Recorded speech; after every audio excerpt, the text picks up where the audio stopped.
In this lesson, we will cover creating and editing duct system types and creating and editing duct systems. In this model, mechanical equipment and air terminals have been placed. We will create a few duct systems.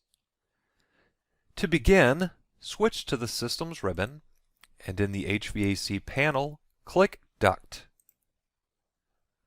When you activate the Duct tool, you can scroll down in the Properties palette to the Mechanical section, and you can see the System Type parameter.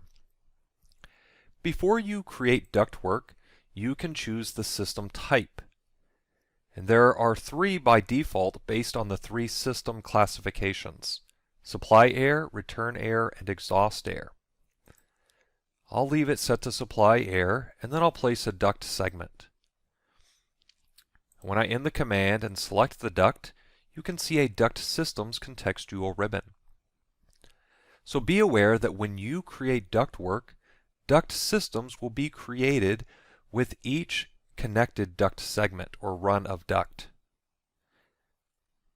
So, in order to create a duct system with equipment and air terminals, you can simply create duct and connect them. Or you can create them manually, and there are some benefits in doing so. But real quick, before we do that manually, I'm going to select the duct again and switch to the Duct Systems contextual ribbon, and then I'll click Edit Type. You can create multiple duct system types as needed. And so really the main thing that this will do is the main thing it can do is control the graphics for the components in that duct system. So for example, you could have a dedicated outside supply air system along with the normal supply air system in the building, and you could control the graphic overrides so that they appear differently. You can also control the calculation method for your duct systems.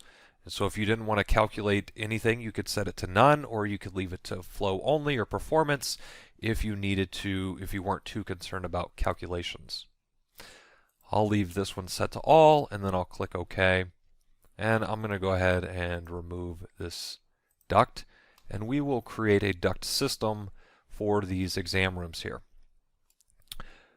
When I select an air terminal, you can see a Create Systems panel in the contextual ribbon, and it currently has a duct tool, and this is because there is a duct connector on the air terminal. When I click Duct, the Create Duct System dialog opens, and once again supply air is listed here in the System Type dropdown. If we had additional system types based on the supply air system classification, then those would appear here as well.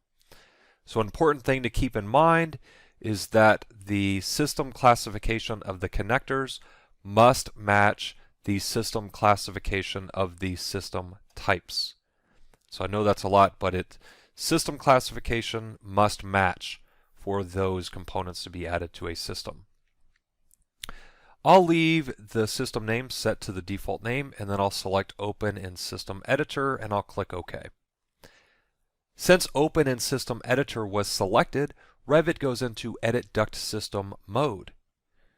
Since Add to System is selected, I can begin selecting additional air terminals to add to the system, and I can even use a window to select multiple air terminals.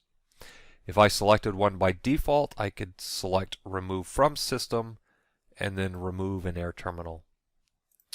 I'll go ahead and add that one back, and then I could also click Select Equipment while in Edit Duct System mode. That's also available outside of the Edit mode, but for now I'll click Select Equipment, and then I'll select the equipment and click Finish Editing System.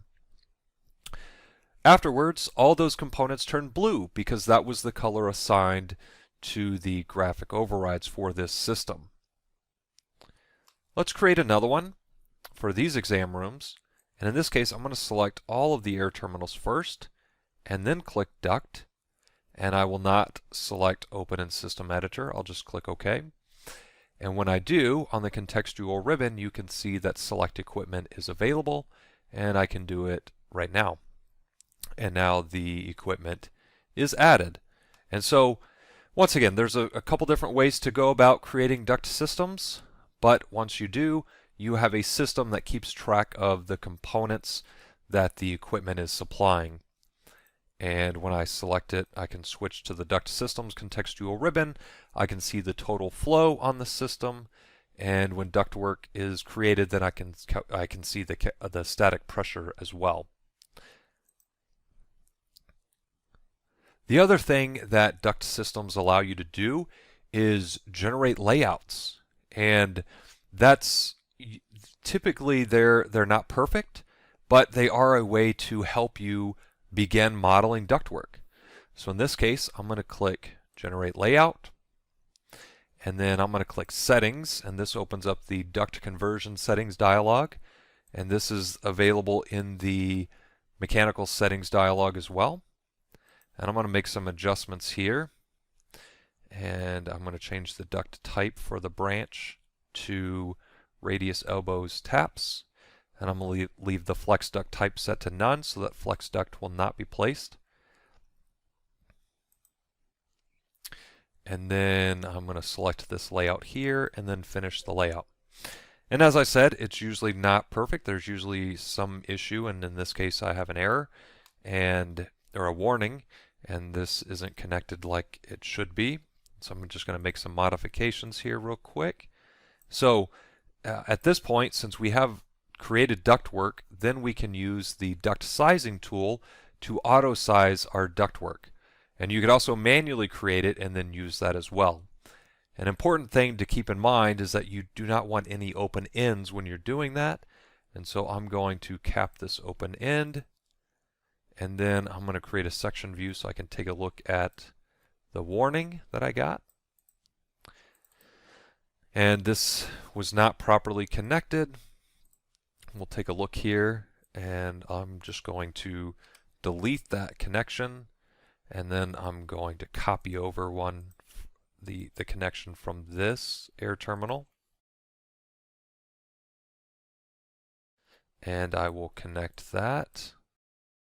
Now we have a quick layout here, and I'm going to select that, and you can see the duct pipe sizing tool. But before you do that, it's important to add splits using the split element tool where you want a break in the system here, or in the duct run, so that Revit knows where to change size.